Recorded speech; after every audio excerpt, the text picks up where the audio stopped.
So everyone's in for a real treat today because we have with us the man, the myth, the legend, my friend, the great Tobias Lars, a cutting edge, no bullshit spiritual teacher that uses psychology, spirituality, quantum physics, and cosmology to deliver the most incredible information on how people can achieve real spiritual awakenings. He's also a publisher and holds ayahuasca retreats.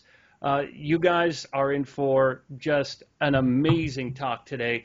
We're going to go over all sorts of incredible topics. But first, I have to give a shout out to my friend David, who first introduced me to Tobias's work a few years ago. And many of you have heard me quote Tobias on radio shows I've been on, and I just love his work. And we have a mutual respect for each other's lectures and videos. And as of lately, we've been talking about all sorts of different trending topics. So naturally, today's conversation had to happen.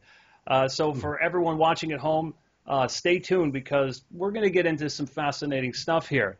Now, Tobias, with your permission, I'd like to just jump right into some questions. Absolutely. So let's get into it. Now, Thank you, David. Thank you, Dave. Very cool. Feel this for a minute, you guys. Feel this a minute for you guys. You really are. I have a video, I think, called 0 Degrees of Separation. You know, they always say there's 5 degrees of separation. Anyone in the world you can reach through 5 people at the most on the 7 billion planet. No, it's not true. 0 degrees of separation. When spirit moves, it is omnipresent everywhere. God, if you will, source, us, that part of us, is intimately, meaning into me, into each other. We are multi-present with every photonic piece of the universe.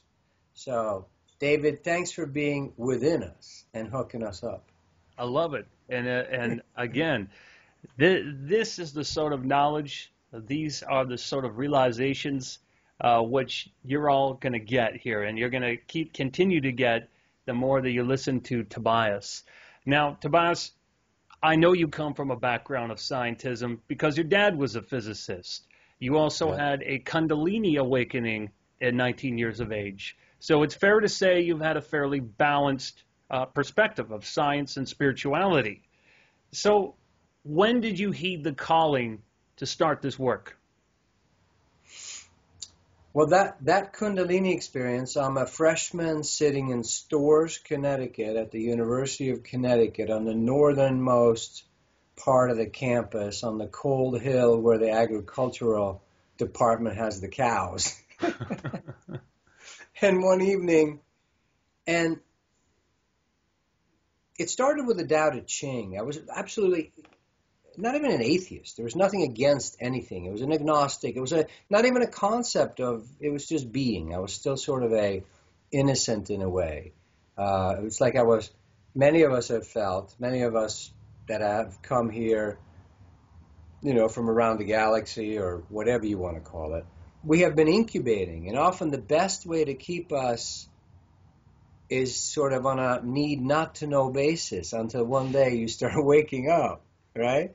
You're kind of curiously watching the goings on around you and your friends and humans. And when you're 10, you're going, this is crazy. Why do we have countries? Stuff like that will pop up in you as you're growing up. And then one day, and you're kind of undercover. You're undercover. You don't know who you are. You're playing soccer, football. You're good at things. And some of us have really good at camouflaging. We can go to any planet and fit in with the locals, right? And then there's others that are learning that. They're on their first incarnation. Well, so it kind of cracked open for me when I was 19, like you mentioned. And I couldn't deny it. I couldn't deny it because I had been trained in scientism. My dad was a nuclear physicist, and a really interesting one. He got to meet all the big guys, and, you know, Edward Teller, you know, and guys like that. And those guys impressed him. And so I was kind of headed that way. I started in the physics, you know. Here's what prevented me from going into physics. This is how spirit works.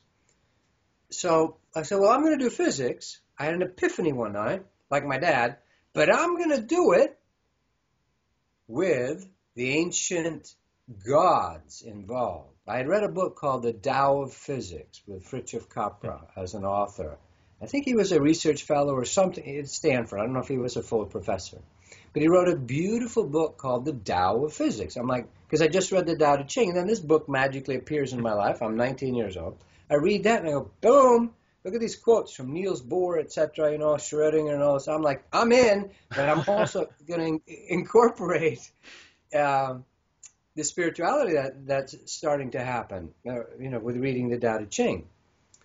And so I got all turned on by that. I brought the book, and I'm going, this guy who wrote this is either half a professor, you know what I mean, his tenure or not, or a research assistant, or a PhD, Stanford physics. I know, with my innocence that we have when we're young and up through our 39th birthday. For most of us, others stubbornly retain their innocence to the forever. That's the plan I'm on, and not as a push, as a natural innocence, which is the one thing. I go random access, by the way, when I talk to people, because we can access. If I go at you up front, you're not going to get it. See, I even told you what I'm going to do, and that's what we're doing, right? It's going to come in your back door, in the back of your medulla oblongata, the mouth of God, right? That's what is said in the Bible. I have food you know not of. I can play preacher. We can all do these things, Mm-hmm. And so I took the book to the head of the physics department at University of Connecticut. He looked at it as if it was kryptonite. He literally went backwards and put his hands up, literally. And my 19-year-old realized, another frickin' blow to my innocence. There's no real openness here. There's no real openness. I had thought, in my innocence, Stanford, dude, a little more powerful than local state school in Connecticut. Maybe they would have didn't work. Could not penetrate the denial. Could not get past the barrier of collegial looking stupid at the cafeteria, right? So that kind of knocked me some wind out of me, and a few other events that I realized this is an ism, just like religionism or atheism or whatever. There's a scientism. And so that made me realize, okay, I don't want that, or that's not my place to try to break open science, really tough. Still today, it's stubbornly clinging. What is it we say? Science advances one death at a time, meaning the last head authority on the planet, whether at Zurich, Einstein, the Technical Hochschule in Zurich. I was just there. One of my clients is a young, beautiful woman in every way. I don't just mean physically. She's 30 years old, getting her PhD at the same place where Einstein studied in neuropsychobiology. And she knows fully it's total bullshit. Or a limited, to be appreciated, certain tiny myopic field of study. Anyway, it caught me off early. I pray and I'm grateful that I did not go down the PhD path, because I would have had to extricate myself later. So I caught that early. Nothing wrong with that. I almost became a geneticist. That was I did end up doing a pre-med degree, but I hated organic chemistry so much that I actually mesmerized my teacher into letting me pass the second lab. I didn't need to do lab to get my degree. Shh, don't tell the University of Connecticut. My actual advisor signed off on it, which was an absolute no-no. But I somehow caught him at the meeting and said, I'm going to business school. I will not pursue a medical degree. Why do I need this? And for a moment, he could not argue with it, and he was a bit of a rebel himself, so he let me pass, get a degree at the university without actually completing the requirements. Wow. So ever since, it's sort of, I've been innocently protected and guided, knocked that on my path, nudged on my path, which we all are. It's very beautiful. Later, when you do your life review, you're going, oh my God, you were all freaking helping me. Yeah. Thanks. What a beautiful way of putting it. And most certainly, I always think about that life review, that life review bit. I saw a great quote the other day, and the quote was, even at this very moment, your future self is watching you through your memories. Well, your self is watching you right now in the infinite through that life review. And, speaking of the religion of scientism, isn't it ironic that today we have the likes of the Richard Dawkins types, and we have this sort of scientism religion, as you pointed out. But if you go back into the work of Erwin Schrödinger, Niels Bohr, Max Planck, Nikola Tesla, all of them, they became Vedists and vegetarians because of that concept of the spiritual, the quantum, the idea that we were introduced with in the Vedic texts. Now, another thing is that even from the beginning today, people heard just got a little taste. They got that beautiful spiritual download that you give them when you gave them that breakdown, when you were talking about photonic aspects and everything. You have a gift with words, my friend. You have this incredible Tobias etymology that just nobody does it like you, that takes these teachings, these profound wisdom teachings, and makes them magnetic. And I'll give everybody an example. One video that you did, and I love when you edit your videos with love and care, and I can tell that they're spiritually inspired, and they use these profound observations around you, and you edit them, and you use the pictures, you use the words, and you just make them so they just stick. And one of those words was avoidance, and you said the dance around the void. I mean, how incredible is that? Now, I want to ask you, do you find these, or do you come up with them? You're just inspired to make them? It is basically when I was probably 20 years ago, by myself in my 3-year little cave huddle called the Dark Night of the Soul, which for those of us that are out there, it is a known passage, it's a known passage in the energetic creation of multi-dimensions. To come out of any prison, the first big prison on earth is the big leap. After that, you got a little hang of it. And then they become sort of smaller. By the time you've hit 10 total desolate, dark night, emptiness, Johnny Cash is the only music playing in the background. Or some really nice, heavy, melodic, dark fucking metal, Then, I always used to say, once you've hit 10 of those spaces, you realize you're not going to die. You will not join the nihilistic party of Nietzsche. You'll be fine. You know what I'm saying? But you have to do it. You got to make that journey. And that's why God stands back and watches you going through these phases. Well, anyway, and that's where the gifts come. Every teacher, artist will say, I went into the emptiness and then I was born again. I was born again. Whether it's machinery, like from the Ra people, the early the Venusians that ascended by sex, by the way. That's what they did, and they were innocent. When they ascended as a Christos Logos, and I'm all over the place, but unravel all this for yourself. I just heard someone interviewing Michael Tsarian say, I'm sorry for I'm jumping all over the place. I'm like, don't be freaking sorry for that. That's total random access into your being. That's the only way you're going to get there. You're not going to get there linearly. Forget it. But it's exactly. All these human programs, And sometimes I can remember what I was going to say. When the Ra people brought the pyramid, now whether they created that overnight, it's a distinct possibility that one morning, boom, there was a big white, shining, polished, limestone giant thing sitting there one morning when people wake up. Because when you operate outside of time, you can do things instantly. Time-space means you have 1,000 trillion years to create what you want, but then you reinsert it back into the timeline, and it looks like it appears instantly. Exactly. The masters are like, Tobias, you're telling our secrets, man. Right? It's all happening in that's simultaneity. Jesus stuff. Yeah, it's all in simultaneity. Yeah. That's incredible.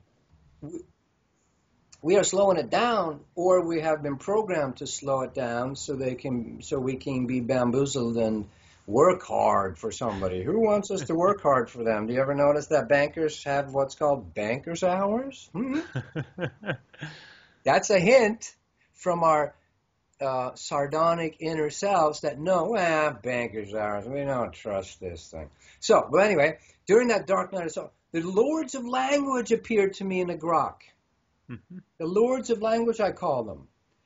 And they are not the artificial etymologists that I've run into that try to craft interesting shit. Fuck that. And you can bleep the fucks, and I'll just do 3 total. I'm on 2. Okay, I'll put a 2 over here. Stop that. we're okay with as many fucks as you want to give. You can you can not give a fuck either. I mean, you're free to do as many as you like here. Freedom. I love it. So the Lords of Language showed up. They're not the etymologists. They can't go there because they're trying to reach it from a mind place. The Lords of Language showed me in really an instant. And these are angels. These are beings like us. And their bliss and their orgasm is playing with languages across the universe. Just like the orgasmic bliss or interest, you could call it, of the Mayans was to create calendars all over the universe. They love that stuff. They go into a new solar system. If they can find a really complicated solar system where the gears of time are very strange, they get off on it. The Mayans are like, wow, I'm volunteering for that. I'm putting my name in for that one. And they're all over the galaxy, these beings. Not the Indians, not the Maya Indians. Those were the mixture and or the followers of the gods. But ask sometime, if you really want to know, who are the beings that L shift, that can literally go the L shift, the elder race, because they pop out of time. Mm-hmm. They pop out of time, and they instant travel around the universe. So the Lords of Language are a set of beings that love creating languages, and they encode. They showed me this. I'm like, yeah, I know how to read shit, but I'd rather get it direct. Now, everybody listening to me right now, if you let a little drop seed, imagine you have a medicine dropper, whatever image pops into your field, your imagination field. That's why that needs to be reopened. Why? Also, we need to reopen that like Einstein did. He had some dose of it. He came in with it. So he'd float in his bathtub for 6 hours, and his wife go, Al, what are you doing in there?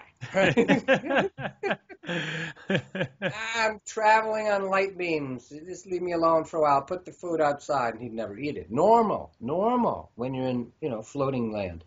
So the Lords of Language downloaded into me and said, look how we have literally taken light to begin with, packets of light knowledge. They have then developed, or you could say come down from the mountain, or descended from on high, or spread out into materialism, and they have formed interesting mixtures of words that each word you can decode. Why? Because each word's a symbol. Look at it. Now, it can be used to trap people.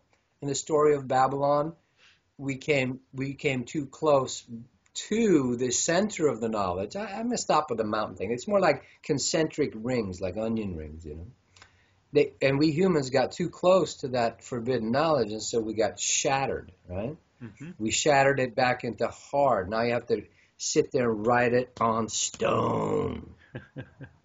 But the angels play with it as light packets. And those light packets, all of a sudden, the gift, you could say, or the reawakening, just like some people learn all of a sudden overnight how to play guitar. Where did it come from? I sat with a black guy, uneducated, poor guy, when I worked my way through college, never went to school, super alcoholic, this, that, and the other. And he said, well, Jesus saved me. I used to go to these black churches because something was happening. Something was happening. I want to go feel that. And I'd be there in my little ice cream suit, my little freaking, tennis club, outfit with polo shirts, and it was something beautiful that would happen, But this guy, I sat on the porch with him one day, and he said, no, Jesus came and talked to me. That's real. Jesus come and talked to me 3 times in my life, too. See, it's not either or. Stop it. It's not either or. It's both and more. It's never either or, unless you want to be in limited, enclosed space. Then you set up that artificial game and see, hey, you either with us or against us. That reminds me, when you talked about the angels of language, we know that when we look at the word angel, angelos, or messenger, there's most certainly the story of Enoch with the Enochian language. It had its own syntax. And I think that's a fascinating look at that, on how, language just flows through us, of where it comes from, and how we define so much through it. And once you tap into that energy, it's really incredible. But I wanted to bring it back to something you said there. You mentioned... Let me finish about the angels, because I want to give him credit. So they gave me that gift, and the words would start unfolding themselves naturally. The first one was, of course, 1963, when somebody looked at disease and said, wow, this is some hippie going, whoa. The hippies should have a freaking monument on the Washington Mall right across from the Vietnam Memorial. But they're so amorphous or so non-attached in a sense that we don't know how to put it together. That's But it. feel that. We need to honor that. It's in vogue now because, like any other movement, especially the earliest movements, they have to crash and burn. Because the original hippies, by the way, had long gone going up the country, right? They went up country as soon as the fall of the true hippie movement started happening. Haight-Ashbury was already gone. You know what I'm saying? The summer of love, that was the death knell because it has to decay. Feel it, people. Everything's going to betray you. Everything has to betray. Your teacher has to betray you. Because it's Mama Bear going, get the hell away from me. Get a life. Your teachers have to betray you unless you're conscious enough to remain centered yourself. But so the Lords of Language said, these angels, I love them. So I see it happening everywhere now. I think I may have had a little bit of influence with that because it started 20 years ago with me. But I don't need any credit for it. It'd be fun though, you know. But yeah, everywhere. Drip it in your head, in your heart, whatever chakra, the whole body you want to. Pour the glass of knowledge, the age of Aquarius, in through the top of your head right now. I get it. I can take that gift from Tobias too. Thank you. Unveil the words. They're there all the time.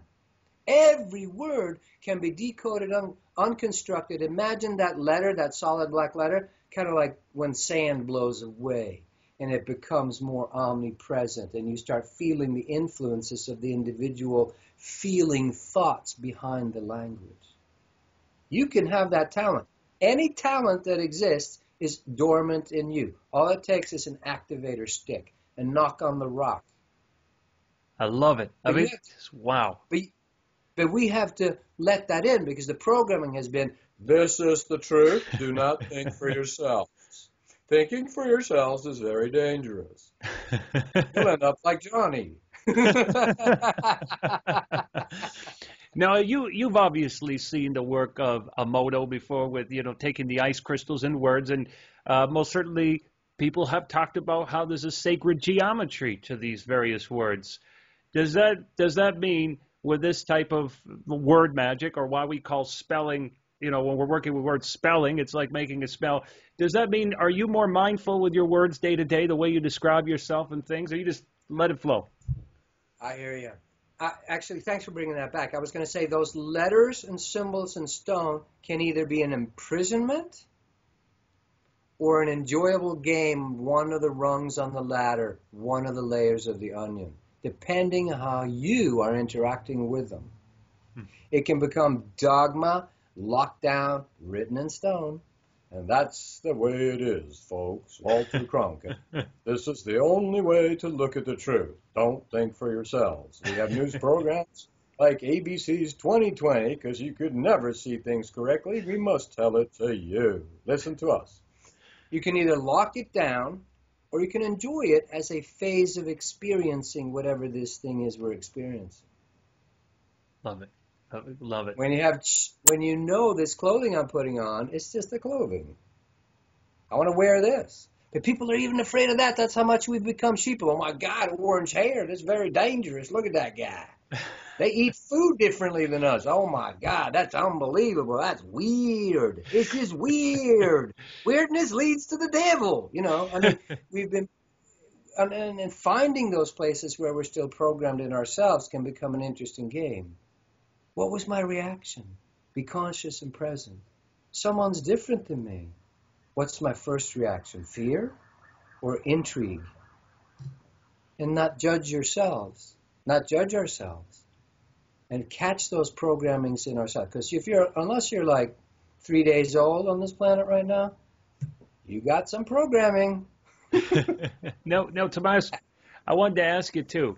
You had mentioned the dark night of the soul that we all go through. It's always a rite of passageway, and I think we've all been there. We've most certainly all gone through that point in our life. And this is one of the areas that your work first caught me, and I thought, man, this guy is a genius. The way that you delivered this teaching. There was a video you had made that I think everybody needs to stop what you're doing after this video. Actually, finish watching this video and listening to everything Tobias has to say, and then go watch this video. And the video is, if you want to know God, you have to heal and feel your fucking shadow.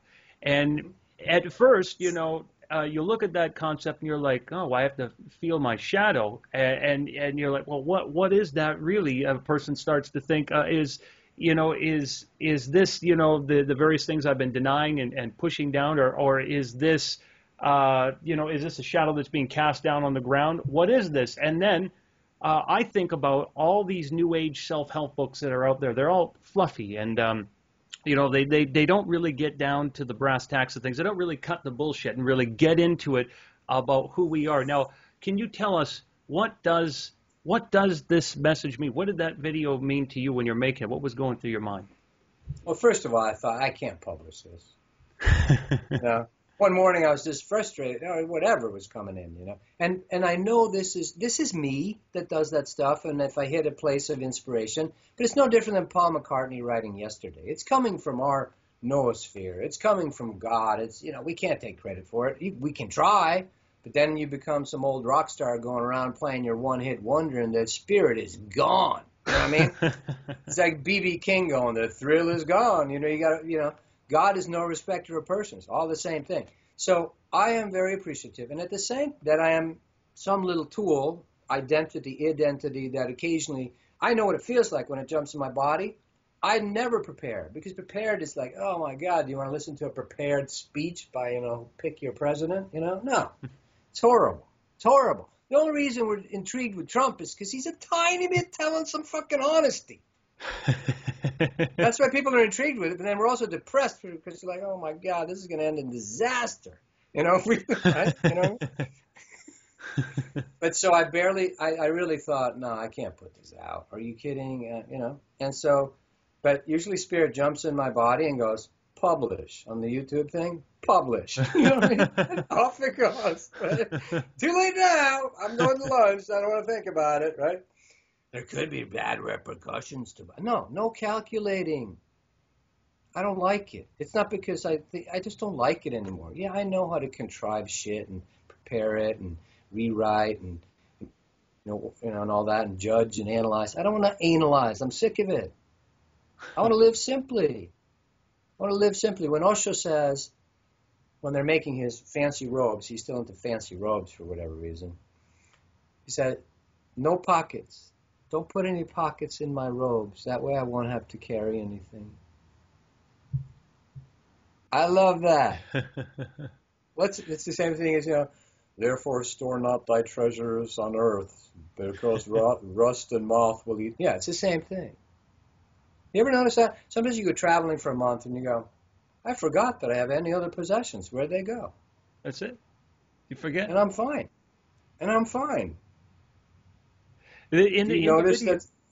So you were going to say, in the video, though, there's one thing that you said, and you said this. I love the way you deliver your messages. You said, light and love isn't going to save us. And you mentioned you want to save all the cats in the world. You want to do these things.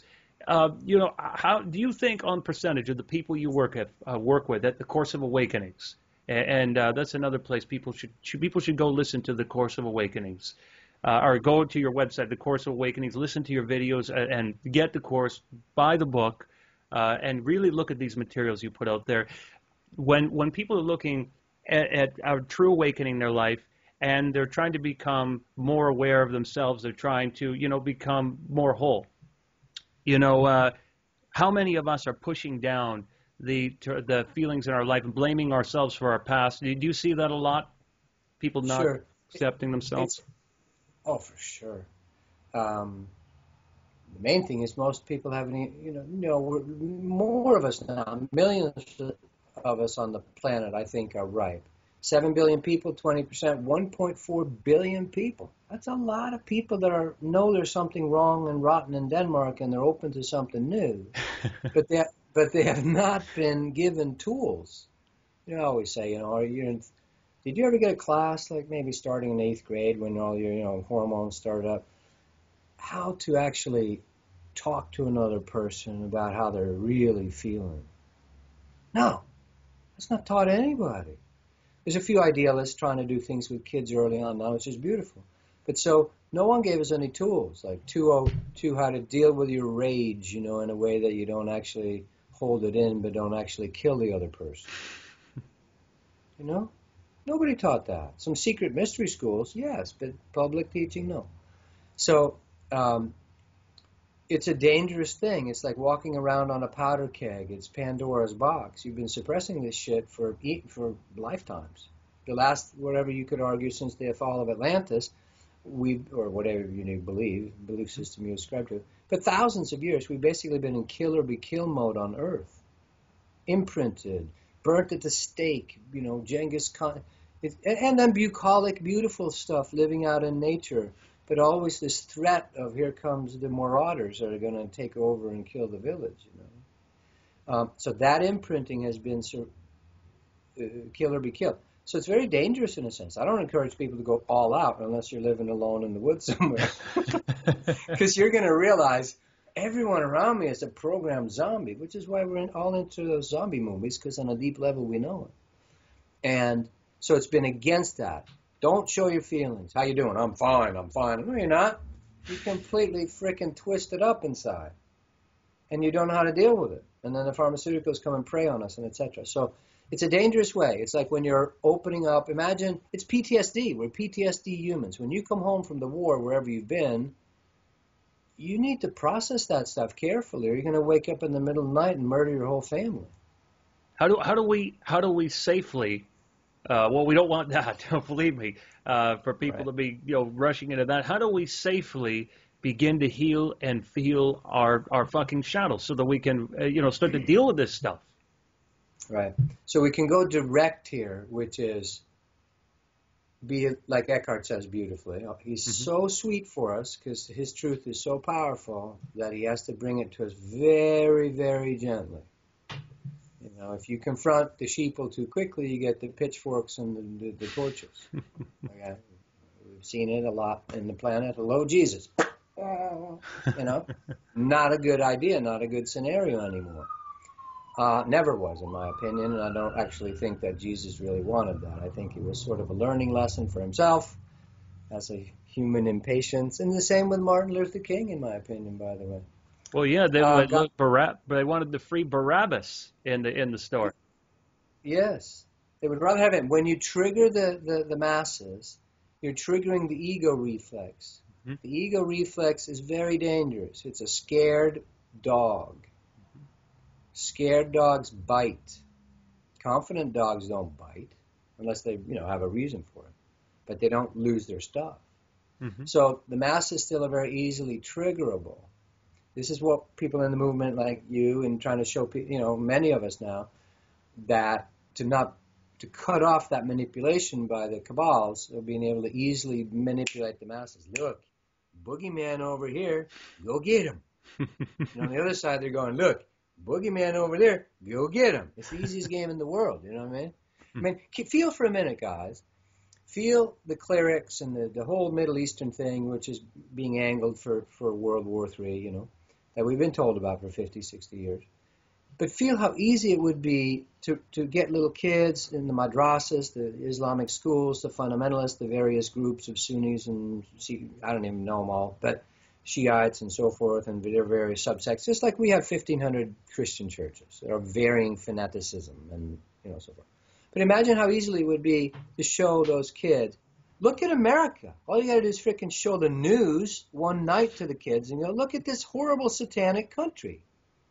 And look what they do with their women. Mm-hmm. They have like little triangles. They're all total harlots and whores. It'd be very easy with massive evidence to convince your population that America is the great Satan. Just feel it for a minute. Because it's not in context. Because from their culture, where, open sexuality in any way is absolutely forbidden, look at those. They're just sex orgies over there in America. Look, Las Vegas is dedicated to fornication. If you look at the commercials and etc., you could easily convince people. So, but that programming is what so many of us are trying to go, wait, time out. Let's put this in context, okay? Let's not kill all the towel heads, and let's not kill all the Satanists of America. You see what I'm saying? So we're trying to help with that. But most of I was going to say Americans, but everyone, this programming is so deep that if you rip the lid off, it is Pandora's box. It's too much at once. You literally flip. You flip with people. You have noticed people that flip. OJ syndrome, you could call it. No, I don't recall doing it. He literally may not believe. This is hard for people to believe, but they literally flip into their other personality. So proceed with caution. Ask directly to source your angels if you have any concept of higher intelligence, your own higher self, God, himself, herself, whatever. Please deliver the truth and the energy as I can handle it. Proceed with caution. Please deliver it as I can handle it. Because imagine if you've been, a drug addict for 20 years of your life. You're not going to one day get up and go, boom, I'm running a marathon. It's not going to happen. So be realistic about from where we come from as a programmed humanity. Be realistic. Oh, I'm going to wake up, or like a big weight loss program. I saw I saw part of your video on that for you personally. But if you're 400 pounds, and you haven't been able to move out of the bed, you got to do that in a rational, reasonable way so you don't actually kill yourself. You got to come out of the programming, in a way that works. And that's different for each person. I recommend going to the higher power. I have a direct relationship with God. I didn't have any religious programming growing up, so that's cool with me to talk to God. And then feel the various spirits that know more than me. Yogananda is a teacher I trust. Shiva is like a god, from like planet, solar system, multiple god. Krishna, Buddha, all these masters are real. One of the other programs we have is that, those are either myths or absolutely unattainable. I could never talk to them. They would never, ever deign to actually talk with me directly. Get over that low self-esteem. We say, just drop right now. Drip that medicine dropper of magic, a little piece of light into your system. Oh, I can actually talk to them. Mm-hmm. That's why it's the faith like a little child. Or you can treat them as older brothers, which is kind of how I do it. And then you can learn and feel the differences. Shiva is a god. Jesus is like a son. That's how they feel to me. But they're real beings. Okay. Yeah. You mentioned them. That we can connect to them and these ascended masters and such. But this brings me to another question with you that I've been wanting to ask you. Okay, this is a loaded question. And when we were talking about if you want to heal or feel your fucking shadow, that you have to, if you want to know God, you heal and feel your fucking shadow. But that 3-letter word, G-O-D, has a lot of baggage for many people. For some, it is a force that could smite the Philistines for thee. To others, it might be Spinoza's God, or like the unified field theory of all things that we hear in different types of quantum physics. Now, what is your take on God, source, and where does that come into the picture for us? Right. Well, for me, it got really clear, forever since I was a kid, that my visceral experience of walking into a church is I wanted to stand up and scream, what the fuck are you people doing? This is bullshit. I wanted to scream from the balcony, So I always knew that's not God. I mean, some of it is, but the majority of it is that mimicking entity from the Anunnaki. Mm-hmm. Jehovah is a third-rate officer that annoyed every one of the Anunnakis. Enkel and Enki were like, no, we don't want to talk to you. Get the fuck out of here and do your work. And Anu wouldn't even come to the planet, But he got left behind. Notice why they're obsessed with not being left behind? Because this entity, who was a sergeant in the military for the Anunnaki, pretended to be a big shot and started having sex with Earth women. Well, there is a law across the galaxies that if you involve your own soul energies, which sex does, sex is not some genetic cells. Your sex cells are imbued with you. You're giving piece of yourself into interacting or creating others. So the law of the universe is you created that, you have to fulfill what you did with that. So Jehovah got left behind. And he couldn't survive on earth. So that's a God, quote, that a lot of people worship. Well, worshiping that God is not a good time. It's actually Lords of Language. Thank you for actually pointing out that Jehovah's Witnesses. And the vibe you get off of that, you get an immediate realization, okay, I want nothing to do with that. Unless I'm born into it or guilt-tripped into it or so desperate, right? Or you have some some reason you're doing other reasons. So there's many, well, yeah, gods versus the source. The source is layers of infinitude. I don't know. Make up your own thing. There's no end to it. There's obviously no sexuality. That which creates gender cannot be gender. Mm-hmm. That which has created genders is obviously bigger than gender. Otherwise, you're creating from the same level that which you're creating. It's not possible. It's the corollary to Einstein saying you can't solve a problem at the same level it was created. Well, you can't create a universe on the same level that you are created. Boom. Duh. Right? It's amazing. Layers of gods, yes. To me, to my puppy, I'm kind of a god right now. You know, I've often thought about that, you know, when someone has a relationship with their pets that, you know, or little animals or something that they're feeding, that they must very much view you, you know, like a god. And by the way, I've seen pictures of you and your dogs, you know, you going out in Arizona, beautiful Sedona, and all the beautiful pictures. I mean, they look like they very much appreciate the relationship with their God. But I wanted to also say to you, you know, I was watching an older movie the other day. Well, it's just a few years old. And for some strange reason, it sort of reminded me of some of your teaching methods that you use to awaken people. And I don't know if you've ever seen the movie Anger Management with Jack Nicholson and Adam Sandler. And you know that technique that Jack Nicholson uses to awaken him, and he just uses that, you know, that basically that ding, hits him right in the head kind of thing, and he wakes up. Now, when you were talking about wisdom is knowing not when to interfere with people's games. It reminded me of this because you gave some scenarios of, you know, certain people will come up and test us with various games and things that they'll come up with.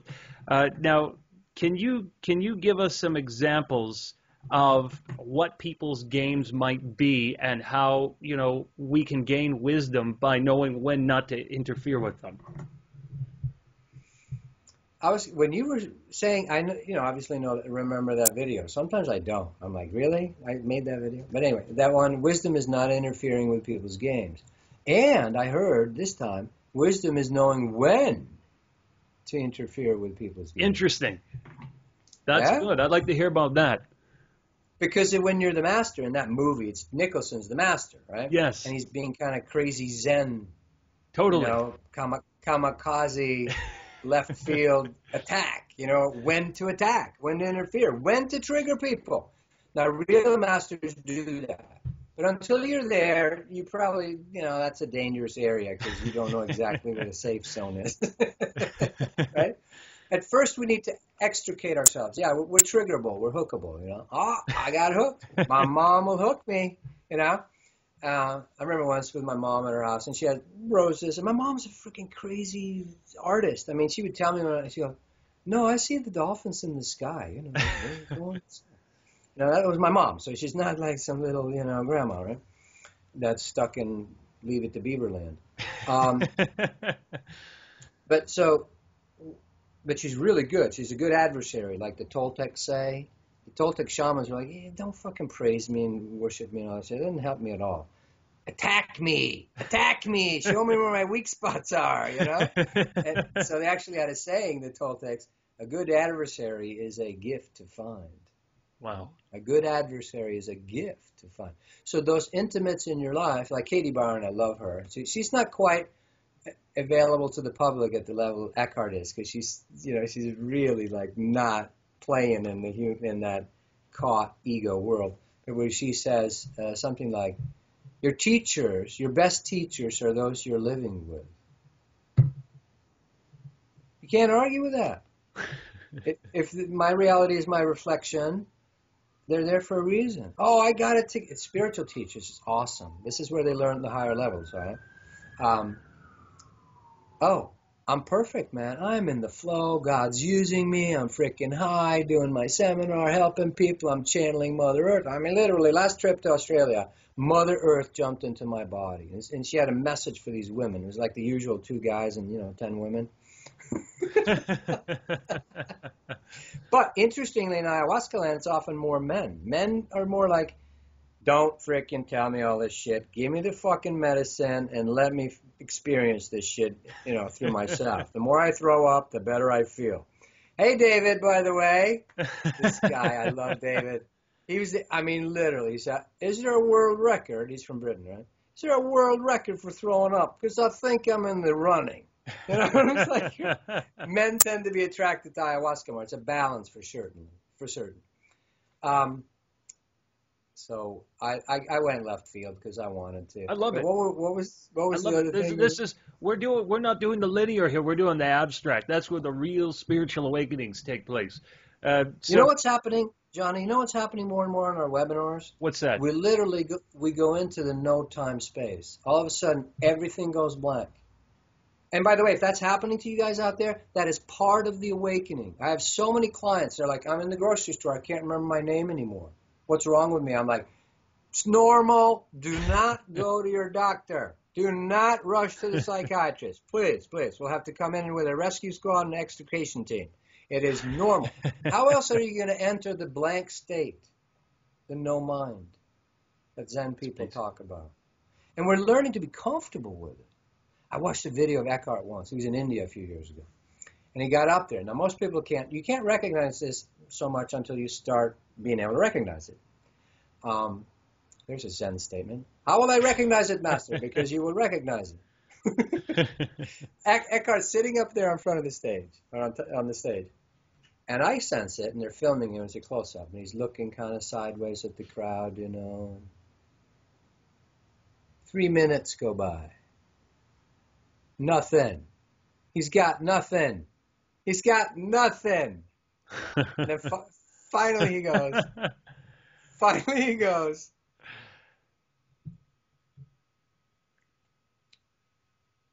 I don't have anything to say. That's beautiful. It's beautiful. That's starting to happen on our webinars. Not because we're looking for it. It's just because spirit comes in. People fall asleep. We need to enter alternate dimensions. We need to learn. It's like Edgar Cayce. Yeah, I'll sleep on it. Oh, I remember everything. And this is normal. Masters often sit in a very unified field, but their mind, it's all Eckhart talks about. Stop thinking. Nikola Tesla would go into the same state when he started to come up with his realizations. Tobias, you mentioned ayahuasca ceremonies, and most certainly there's no denying the incredible realizations and experiences had through either taking dimethyltryptamine or going into one of these ayahuasca ceremonies.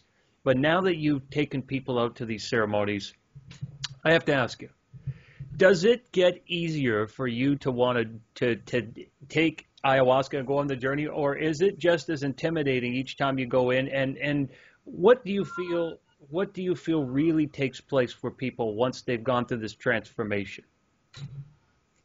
Whatever you do, people, do not take ayahuasca. It is very dangerous. It is absolutely no respecter of persons. It will wipe you out as you knew yourself. I recommend you all staying away from it at all costs. Okay? It puts your soul through the washing machine. And she is so sweet and so soft and so gentle. And she's so terrifying and destructive, she will eat you and chew you up, literally. It does get easier. I'm even scared to say this because I'm going in a month. And she's listening. She listens to everything. She just pulls up your chart when she needs to. It does get easier. It flipped for me last time, about my 25th ceremony. And there's no rules to this. It could happen. You could be merging instantly, like one of our Swedish guys that was there.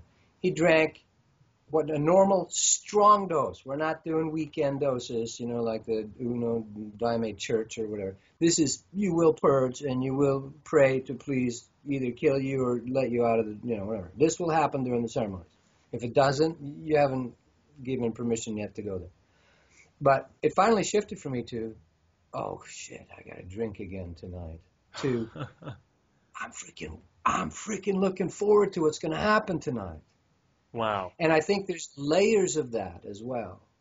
Like you have a breakthrough, just like normal awakening life. Normal enlightenment is not like, oh, I'm enlightened now, nothing ever will change. I will be here in the same stupid monotone frickin', tone and vibration. I am finally enlightened. No, that's you're not wanting to be part of the world. You're running from experience. That's what that is.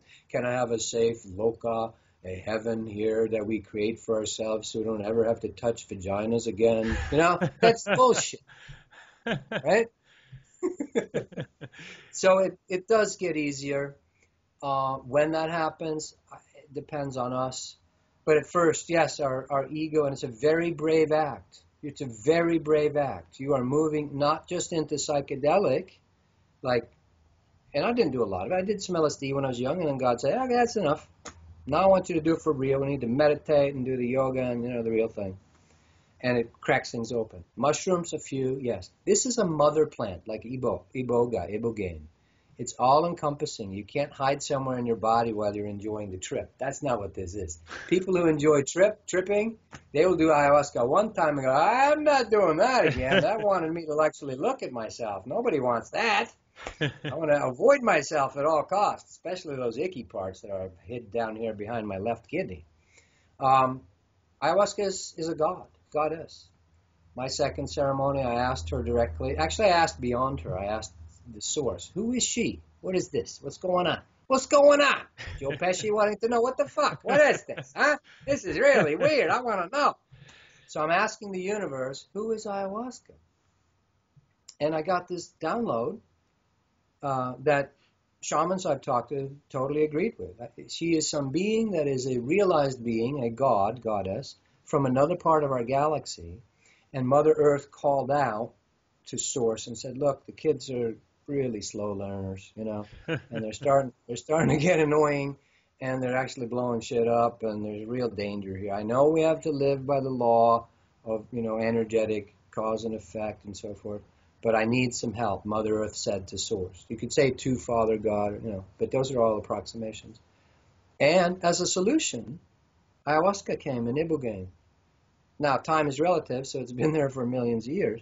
But it called that in as you're not getting a free pass, but it's like an accelerated way of upgrading and awakening yourself. It's an extra grace given. You're still living out the law, meaning you're actually learning the stuff, because giving people titles without knowledge is very dangerous. For people running around thinking, I'm an avatar, and they're not really. Not good, right? And so ayahuasca came as a rescue remedy for the planet.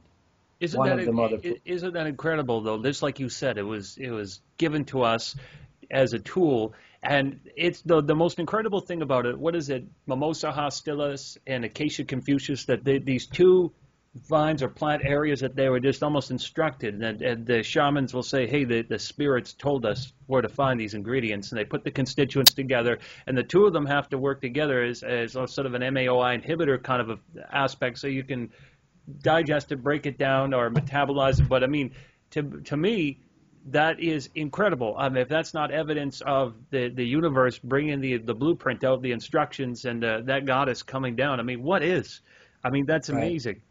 Now, it is. It's Banaster's copy and ayahuasca are the two ingredients. I used to be a biologist, but I don't care about names anymore. The Swedish guy Carl Linnaeus invented all the botanical names, but that's like, the naming them is not knowing them. That's such a stupid trap. Well, I have chronic fatigue syndrome. All that fucking means is your doctors have no fucking clue what it is, and it's just called you're tired all the time syndrome. You're fucking tired all the time. I love this guy I know who teaches a thing called Matrix. The Pope busted them on this one time when the Pope had a bad hip, and the doctors forgot the Pope knows Latin. So when they came in and said malus hippus, it's not that word for hip in Latin. The Pope just looks at him and goes, that's just Latin for bad hip. And they go, yeah, I know. The doctor's like, yeah, we forgot, but, we just make up these names to bamboozle people so they give us money, we can give them drugs. And you know what's interesting? You mentioned you mentioned that you tried LSD when you were younger, and and then you were looking at becoming a geneticist. And Francis Crick, who gave us DNA, he had tried it over 50 years ago, and some will attribute. There's a bit of a controversy there. They'll attribute to that him taking it to why we came up with DNA. The DNA, yeah, exactly. So, sorry, go on. So I don't know how many plants are in the Amazon. Is it 150,000, 400,000? I forget right now. But yes, when you ask the shamans, because there's a lot of poisonous plants in the Amazonian jungle. And if you did by trial and error, they would have gotten through maybe twice because both people would have died. You know what I'm saying? We're not doing that again. Who wants to try the third experiment? There's only 400,000 more to go. Not a good idea. So Spirit talked to them directly because they were more in a fluid, natural, connected state with the plants without using ayahuasca. But so the plant energies themselves said, brew me, drink me. Yes. And they followed it. Just like in native cultures. We all have that. For a moment, I want everybody to feel, if you want to, I am a shaman. I have lived here for millions of years on this planet, if you have. Many lifetimes. You've had lifetimes of being an absolute perfect communicator with the fairy folk. I have that latent in me. Most of us, at least 80% of us on the planet, I'd say more, 97, 98. You have already experienced being in communion with the nature kingdom. You can just click that switch on like when you're getting in the cockpit of an airplane. I'm ready to reactivate. We have that. It's not mysterious. It really isn't. I grew up this little white bread, Scandinavian, Swedish guy, frickin' New England private schools. They're ridiculous, about as conservative as you can get in America. And we lived in England too. I had to be in England when I was 4 and 5. I had to be programmed. Those stupid little uniforms that Angus Young from AC/DC wears because he so fucking hated being programmed when he was a kid. I'm going to take my little damn uniform and for 30 damn years I'm going to play 3 chords just to burn that shit out of my neural system, right? I wore that in England. I had to wear those stupid little shorts and a little cap to go to a public school, they call it. It means private in England. My programming started when I was 3. I needed to go, and I know my soul decided this. You're going to go into the most programmed place. British freaking public schools. It's, we don't need because we hate it so much. Education, right? That's what Roger Waters is rebelling against. That's what Angus Young's rebelling against, right? So we have to undo something. There is some truth to real magic. Real magic is you go into the deepest. It's Houdini. Jesus was Houdini. Jesus was a spiritual Houdini. I'm going to go all the way into the trap. I'm going to have you kill me on the most trapped, immobilized place, and I'm going to get out of it. The chains will come off. You could say that. He did a piece of magic. So sometimes some of you are going, what the hell am I doing on this planet? That's because you volunteered, whether you think that's a good decision now or not, to come in and do your own little piece of magic. Yeah. I love it.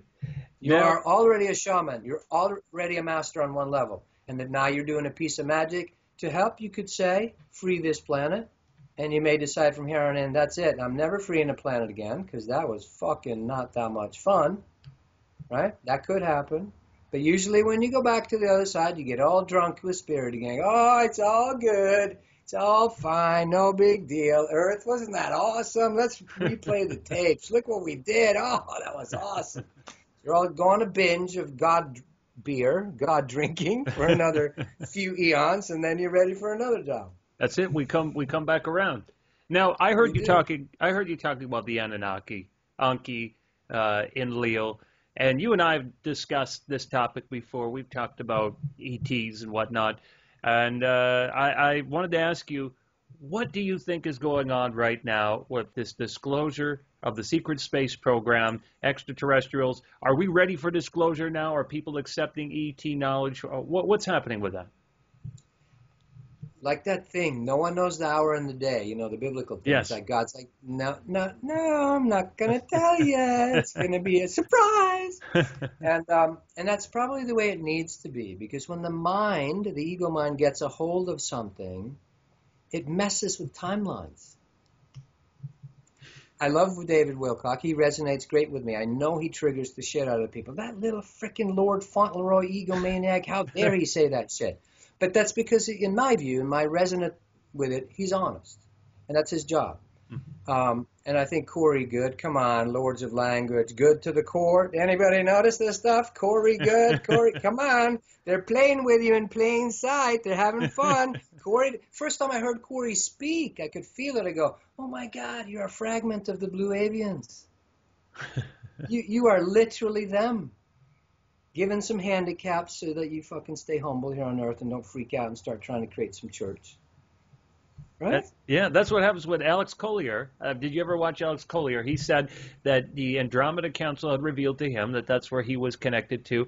Daryl Anka, who I just was hanging out with in Las Vegas, he said that, before that he realized that he was part of the extraterrestrials that came back, or he'll be an incarnation of his future self, that he's channeling back that energy. So most people that have been abducted, according to Bashar and Daryl Anka, they have had a connection with those particular beings. But we see. Wait, let me I want to say this. When I read Whitley Strieber's Communion, whenever that was, 1989 or something. Well, the Zeta Reticuli started showing up in my room. Wow. And I was like, ixnay on that. I'm not from your particular bent. I'm not from your particular, energy. Get out, which is what I had to do, because they were creeping me out, right? And but what I realized, I asked Source at that point. By the way, feed this into your dropper, into your bodies right now, folks, if you want it. These are just suggestions, I have access to the Akashic records. Of course you do, because you're a piece of Source. It's just ergo, duh, hello. You have to have so you can just open up and go, you just dwell on something. You daydream on it, just the way Einstein did. You just go, here's the thing I'm wondering about. Hang out with it. In Patanjali's Yoga Sutras, it's called jhana. Jhana. You're kind of swinging on a jewel, very fancy, solid gold for some of those ancient avatars, like Krishna. Or a silver one if you weren't quite up to those avatarness. You're kind of swinging like you're daydreaming. It's grandma on the porch, and you're dwelling on the subject, and it just downloads on you. We all have that access. So I asked Source, who are these little gray guys? Because I don't want to go there. They're sexless and emotionless and freaking hive mind. I'm not into it. Let those have the Borg that like the Borg. I don't like the Borg. I'm not into it. I enjoy individual experience. At least for now. Hopefully, it doesn't vibrate right with me. Well, what Source showed me back then in the grok, he said, these are a piece of humanity that at this time, inception point, showed me this, 1989, and it's proven out to be true. Inception point at this time on Earth with the genetic manipulation that you start with the genome project. And a portion of humanity decides that sexuality and emotions are way too dangerous. Good evidence for that. If someone gets killed, it's like, yep, who's their partner? Who's the husband? Who's the wife? Who's the lover?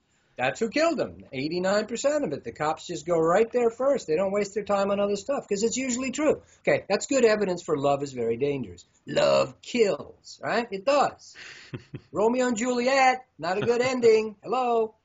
And so I understand that point of view. And the other one is, sexuality is uncontrolled. It really causes massive pain for people. Everybody cheating on each other because we need whatever. We're in small ego stuck.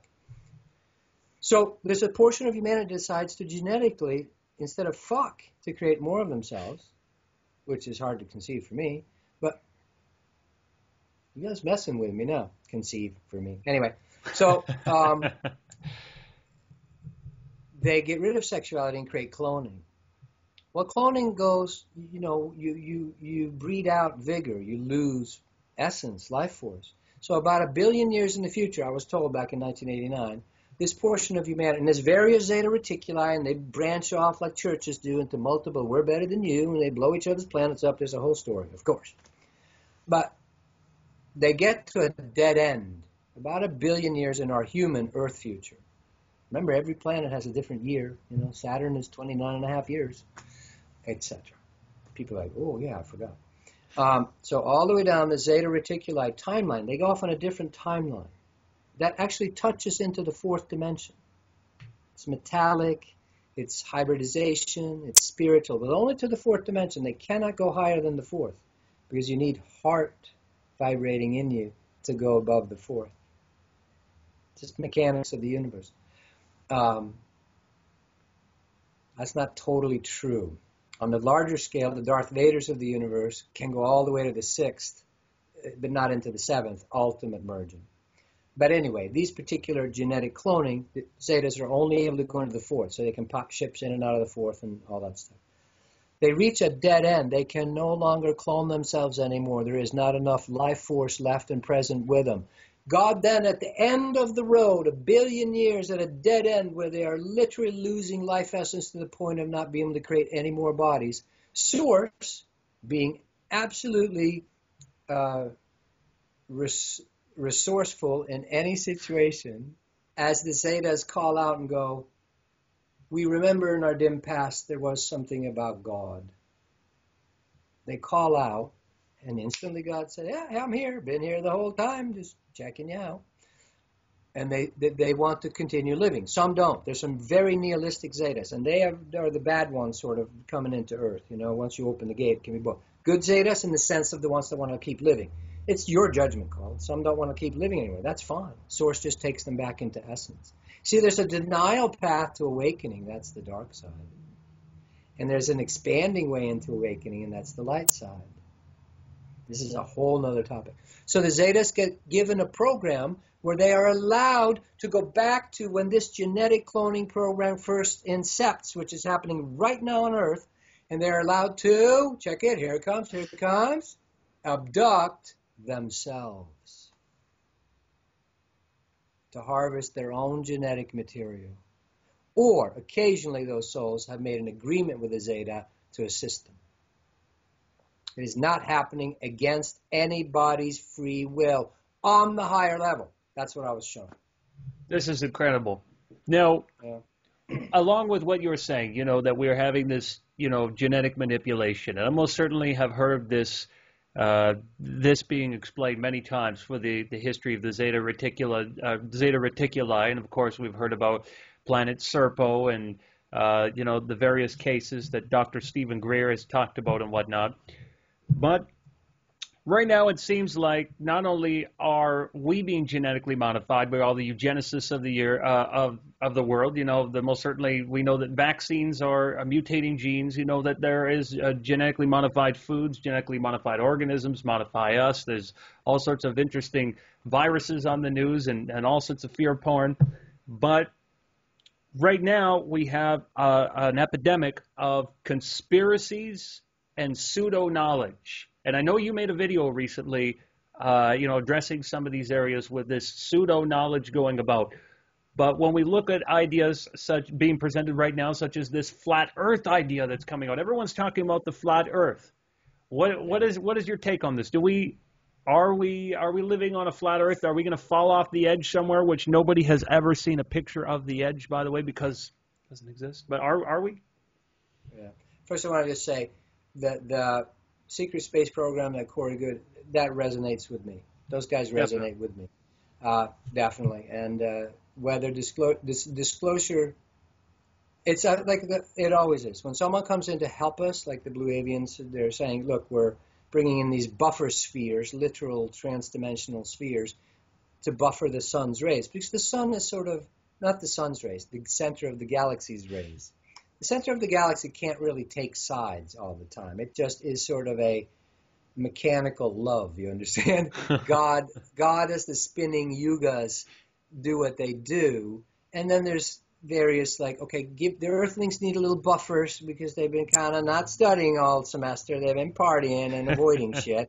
So they need to, we don't want to exclude people that really want to get on the new paradigm here. So we're living under grace, you could say, through that. And it's also beautifully orchestrated because the raw people, I'm going, should I even tell this shit or are they going to get me in trouble? Keep going. We want to hear. People want to hear. Okay. Keep going. So it is actually teaching them, of course, as well. They're cleaning up the mess they made in Egypt. They came in Egypt thinking, hey, we ascended through love and pyramids, man, and we just did this technical, beautiful mixing sex with actual Kundalini awakening. And if we just show this to the humans, surely they'll take to it and go, oh, yeah, this is more fun than actually killing each other. Well, they underestimated the influence of the belligerent societies on Earth at the time, which was the disruption of Maldek and Mars and the war there, like David and Corey talk about. I've always felt that. I've always felt the blow up of Maldek. By the way, and I love that David confirmed this for me in one of the last episodes they did, when I had felt, wow, Bigfoot is the remnants of Maldek spirits. I was told that 25 years ago. And wow. Like, wow. Zechariah Sitchin even had ideas on Bigfoot, that it was, a prototype, or it was going around with genetic and other types of manipulation. But yeah, that's incredible. And by the way, the reason Bigfoot is not catchable in a sense is because it is a trans-dimensional being. They do go into the fourth dimension whenever we get too close and all that stuff, which that we can't allow as a pure research scientist of scientism. So then the whole thing just has to be thrown away. But we're gonna upgrade and get that. I love what Corey Good and David are doing. They're doing their thing, but the big choice is going to be when we will not rip each other apart. When we won't descend into fuck you, we're going to kill all you bastards, because that perpetuates this prison planet. And so we're going to have a crack when the big reveal happens of what the Kabbalists have been doing through years in the Babylonian thing. But you're coming at it from revenge. We're not quite ready. So we need enough of the population to go, okay, there's been horrible shenanigans going on. Pick the worst thing you could imagine, baby sacrifice in the basement of the Vatican or something. Just the worst thing you could imagine, which, by the way, I hate to say it, but yes, that has occurred. But yeah. we have to get beyond wanting to rape them back, you understand? Because that is literally the eye for an eye thing, and we've got to crack that. And when that is ready with humanity, enough of us, in other words, like yogurt starter, enough yogurt starter people, does that take 1,000 enlightened people or 10 million people that really don't want revenge? I don't know what that is, but that's up to us. So work on your personal awakening, personal healing. That's how sooner. You want the disclosure to come about alternate races and you want free energy? Heal your fucking shadow. What about right? these? Yeah, but to bring it back, speaking of healing shadows, speaking of disclosure, speaking about information and discerning it and having real discernment, what about these conspiracies that are almost the honey trap that's being put out there for the teachers and the those who are speaking wisdom, like this flat earth thing that people come on? And I was talking to Jordan Maxwell the other night, and he told me that what he believes is going on is that there is an attempt to destroy everything that came out of the 14th century with the beauty of the Renaissance period, which gave us everything artistic and spiritual, law and justice. I mean, the United States of America came out of that, the very language used in the Constitution. So how do people avoid that, put up a firewall to that kind of stuff? Leonardo, please come back and help. Come on. We need you now. We need you now. There's no time. Don't give us that shit that you're off doing something else. Come on back right now. Thank you. No, I agree. There's several. As we get closer, we've done a yeoman's work. People that are trying to awaken people. People like that are big scenario, whether it's Eckhart or Graham Hancock or David Wilcock, whatever. They're front line of dealing with a lot of people. We've been so effective that a lot of people have been seeded with this, right? So as we're getting close, the attacks are going to get smarter and more devious. That just makes sense, right? Yes. And they're going to be better at disinfo and obfuscation and confusion. So unless you're connected to your own inner chakras and your bullshit detector is working, which is your heart and your solar plexus, if you got love and intuition, You can't be fooled again. Thank you, Pete Townsend. You can't be. But if you're just living in the mind is the hall of mirrors. And then, especially when you have a half-educated population or a dumbed-down population on purpose, and they've sort of got 8th grade science barely under their belt, then the larger science is not understood.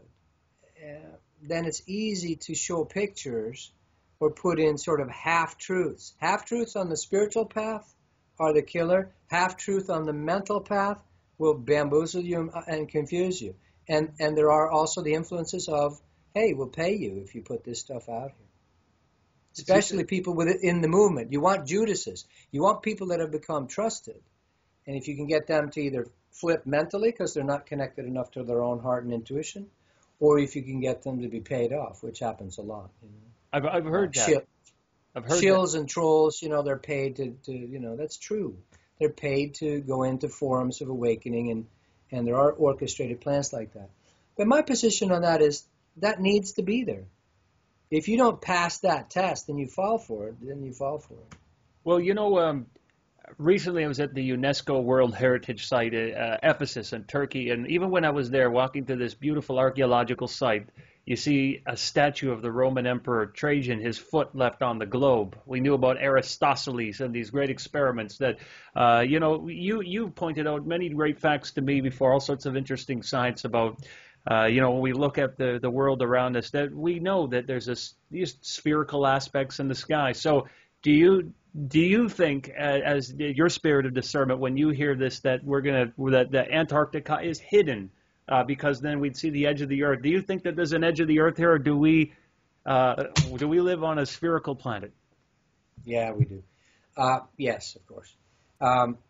Now, everything, the hardcore stuff I researched, like the horizon effect or the fact that cities can seem to float, yes, simply attributable to, that's a known phenomenon. It's a part of the mirage effect. Morgana Fata sailors, I think they used to call it that, when Morgana the witch was fucking with them. That's why they called it that. Morgana, from King Arthur time. But it's really just a simple thing. That when I look deeper, light rays aren't straight. They refract. Yes. You can prove that by standing in a pool with your friend. And when you were a kid, you're like, look how short you are. Your legs are only that tall. That's not because their legs are actually that tall or short. It's because when light hits water, it goes at a different speed than air. When light hits different differential temperatures in air, it travels with different speeds because atmosphere affects light. Mm-hmm. It's like it's the Doppler effect for light. I forget what they actually call it. But so that explains floating cities when you look across Lake Erie. All of a sudden, whatever city it is over there, Chicago or something, is floating. No, it's not. And because sometimes it's differential, and here you can prove it. It's never just sitting on the horizon. So recently in China, there was a huge one of these where this city, these buildings were floating way up, like if you want a 60-degree angle up in the sky. That's not the horizon. So now what? Are we a concave Earth? No. So everything I've looked at, I haven't seen anything yet. And my physicist friend, I'm trying to get him to do, can you do a layman's refutal of, all these things? It's always the one obvious one. NASA lies about everything. See, once you fall, never a straight answer. I agree. They've been hiding and fixing the photos on Mars. No, sure.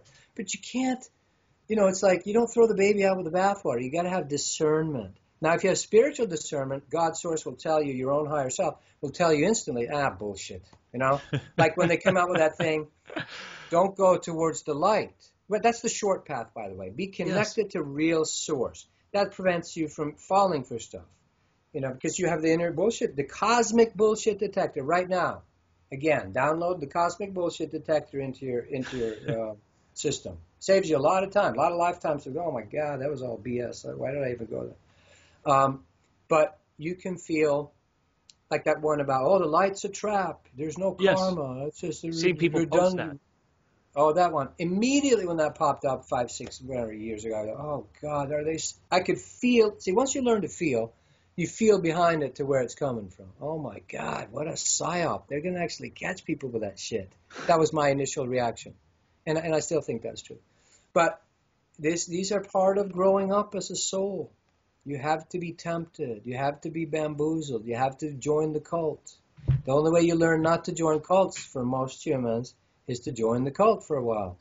And then realize, Well, go on. Sorry. No, there's a third one too, but don't go towards the light. Of course there's a loving light. Now, if we get enough of the people believing there's an unloving light, you will actually create a collective unloving light, because we are the creators. They know this, the people that want to keep the sheeple down on the farm on earth and keep feeding off us literally energetically. That's a whole other thing I'm writing a book about. Or a chapter in a book that I'm doing, the loosh thing that they call it, the insiders. Yes. Right? Feeding off our collective energy. I've always known that, Yeah, you're a feeder. I don't want to be around you. What part of no don't you understand? See, spiritual people need to learn to stand up and say no and hell no. So you can feel into where that's coming from, that light is a soul trap. It can be if you believe it. So if the consciousness managers that want to keep us, trapped, if they get enough of us, the generating machines, we're little batteries, to believe that the light's a trap, we will actually create a little dimension where the light is a trap. But the people that are going with the light, the source, the emanation of everlasting, effervescing energy that runs the universe, call it what you want, view it how you want. If we talk to our God, if we were willing to have the life review and talk to the benevolent beings, but if you believe that's satanic, then you're going to create real satanic shit to go to. You get it? If you believe that this thing, the light is a reflector, the source is a reflector. Baba used to always say, Babaji, Sai Baba, I know he's controversial, believe you me, but he used to always say, the universe responds, when you say yes, it says yes, yes, yes. When you say no, it says no, no, no. To teach you that you are the creator of your reality. It's beautiful, beautiful. Can I ask you, Tobias, before we go today, before we leave this very fascinating conversation, and I'd sure love to do another one of these with you, but can you leave everybody with something that is just going to give them something to think on, give them an incredible cosmic download of some of this beautiful spiritual wisdom you have?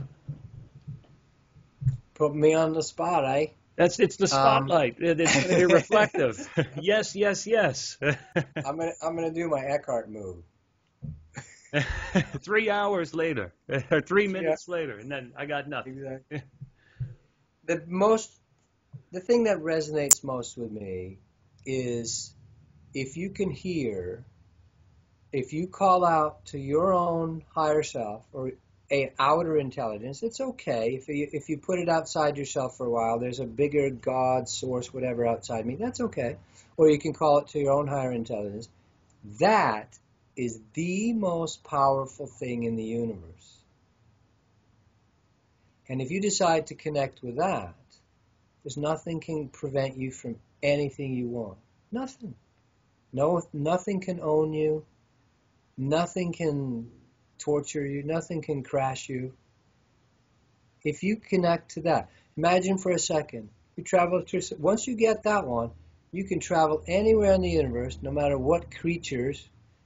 You will always know. I'm joking. They're not creatures. The vast majority is humanoids like us. You will know, yeah, another planet, another form of source. Instead of fear, you live in total security. Nothing can prevent me from connecting to that source because I am. And if you can't quite feel it yet, I am remembering. I am completely safe. No matter when the big monsters come at you and try to convince you of other stuff, which happens in ayahuasca ceremonies, you have to learn. You got to be tested. That thing is your get out of jail card free. I am connected to the most powerful thing in the universe, to the thing that created the universe. I am literally a piece of that. I love it. That's beautiful. And in this incredible and beautiful reflective exchange that we've had, I have to say this now. How can people find you? How can they find the teleseminars? Where can they buy the book? How can they get the Course of Awakening? where can they watch the videos?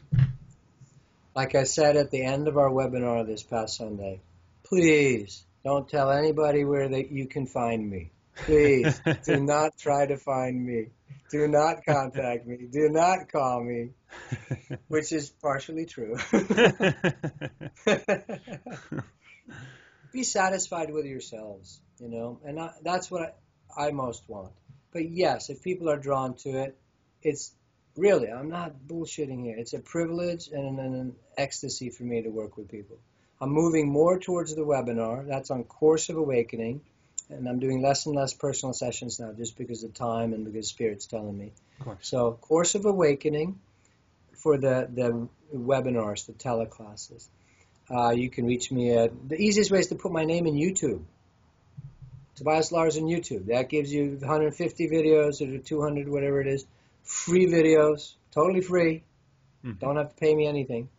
If you want the books, Awakening Souls and We're Not Listening to the Sun. It's the same book, by the way. No need to order both. I'm just trying to be a little bit of a creative here in the universe. I'm not trying to get, if you buy one book, two books accidentally, write to me and we'll give you your money back or whatever you want. Listening to the Sun is the book. What are my websites? Soulcounseling.com is personal work with me. Course of Awakening is most of the other stuff. And then we do the ayahuasca trips too. That's called spiritualtravelers.com.